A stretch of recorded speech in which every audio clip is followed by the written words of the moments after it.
Hey guys, what's up? I'm 3D. This is Tales from the Driver's Seat. Just a real quick check-in video. Nothing attached to this one. Probably not even going to monetize it. Just because I wouldn't feel right given the stuff that I had to talk about. First and foremost, the most salient topic is the Las Vegas shootings.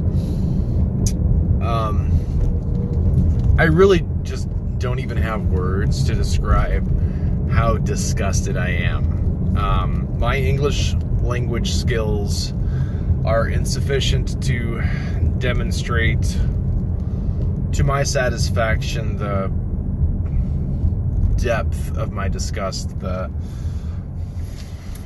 I honestly, my language skills lack the lucidity to describe just how much I feel for the people of Las Vegas, to the people who lost their family members, lost their friends and their loved ones. I don't have the words, and I just fail to state how sorry I am that this happened. I don't know anything about the shooter, and that's by design. I am not going to give that sack of excrement any kind of publicity or attention or any kind of recognition at all. He is a sack of hot garbage and deserves to die in obscurity. I don't know if he was apprehended. I don't know if he was killed. I just don't know, and I don't even really care. May he rot in anonymity. Up next, there really is no good anything that I can say about that, or that can come from that. Because even a friend of mine, she knows people in Vegas, like she's got peeps in Vegas. And even if I told her, look, I'm glad that all of your friends and family are accounted for and safe and they're okay. And for a minute, she was kind of stressed because they would have gone to that concert. They would have liked to have been there.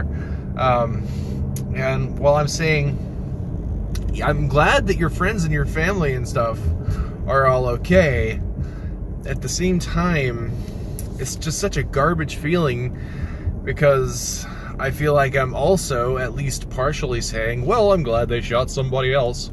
There's really just no good stuff to come from this event at all.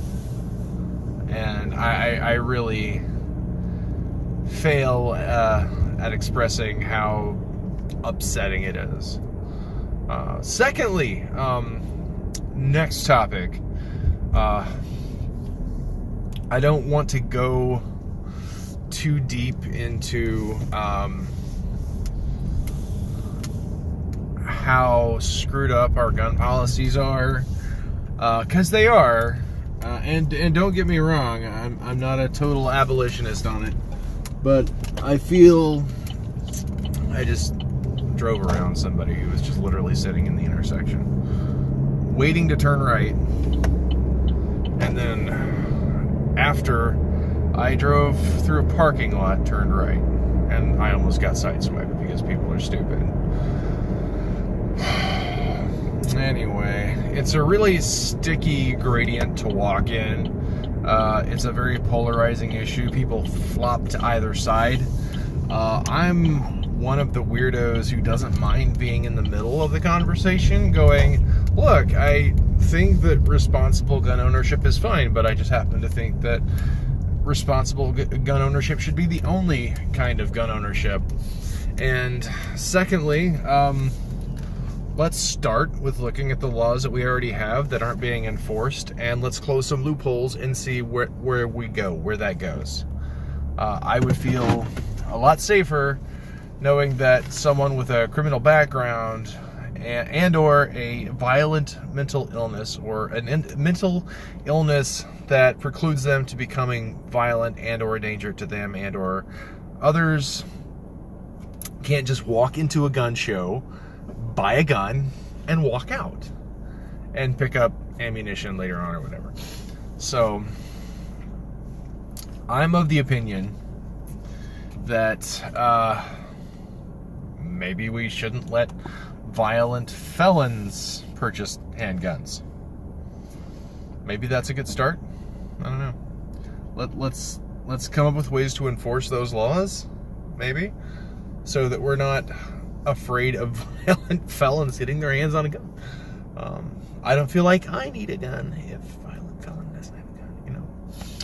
But that's not really where people go with that. I used to very much be of the mind that the best way to stop a bad guy with a gun is with a good guy with a gun.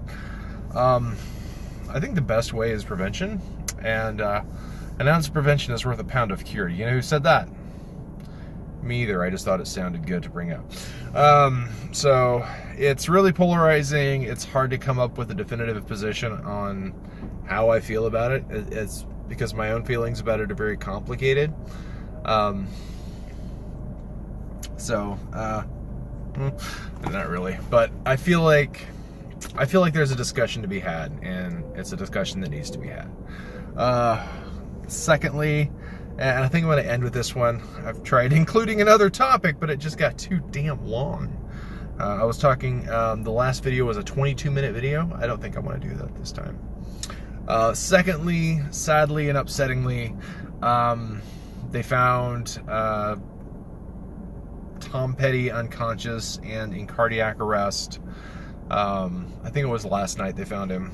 And this today, earlier, I saw it confirmed that he did actually pass away. So I passed my condolences on to the friends and family of Tom Petty and the people who were really, really huge fans. Anticipate seeing, and this is an interesting phenomenon that occurs when someone famous dies. What happens, strangely, somehow, everybody becomes a fan. It's super weird. Like, everybody becomes a fan. I don't own any Tom Petty albums, or, I mean, he's not in my iTunes playlist. I don't have any old CDs laying around with Tom Petty on them. Not a super fan, but I did like his music. I did like his songs. I mean, I was born in 1980, so, Breakdown, Free Fallin', all those fun songs that we heard on the radio through the 80s. I mean, I heard those growing up. Last Dance with Mary Jane was another one. That I caught that one a little closer to high school, I think. So I realized that, it's I mean, he was definitely a part of my upbringing. His songs were on the radio. So I liked his music. I will miss him. He's one of the few rock stars that I feel like I would go and see their act live. Which, I mean, I guess if some of your